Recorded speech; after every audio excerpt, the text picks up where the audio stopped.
Diesel, रासायनिक खते, बी-बियाणे, वाढती मजुरी, शेतीमालाचे पडलेले भाव यामुळे अगोदरच आर्थिकदृष्ट्या मेटाकुटीला आलेल्या बळीराजांनी उसनवारी काही खासगी सावकारांकडून आर्थिक भांडवल उभा करत मशागत, कपाशीचे बियाणे, खते लागवड केली.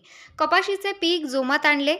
आगामी काही दिवसात कापूस निघेल. घेतलेली उसनवारी, सावकारांचे कर्ज, मुलामुलींच्या शिक्षणासाठी झालेला खर्च मिटेल.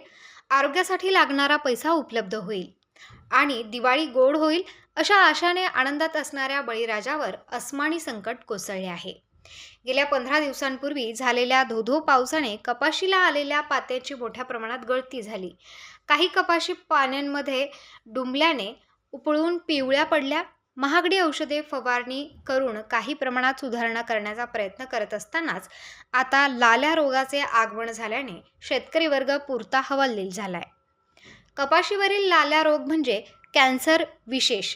या लाल्या रोगावर आत्तापर्यंत कुठल्याही औषध कंपनीकडे उपचारार्थ औषधाचे संशोधन झालेले नसल्याने प्लॉटमधील एखाद्या झाडाला जरी हा लाल्याचा प्रादुर्भाव झाल्यास संसर्गजन्य रोगाप्रमाणे तो झपाट्याने फैलावत असल्याने संपूर्ण प्लॉट या रोगास बळी पडून मिळणाऱ्या उत्पन्नाचे 100% नुकसान होते.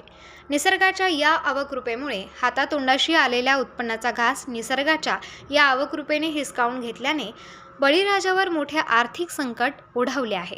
त्यामुळे संबंधित विभागाने त्वरित पंचनामे करून झालेल्या नुकसानीची रक्कम भरपाईच्या स्वरूपात शेतकऱ्यांना द्यावी अशी मागणी शेतकरी वर्गातून होत आहे. उत्तर महाराष्ट्र न्यूज नेटवर्कसाठी जालेंदर ढोकणे, राहुरी.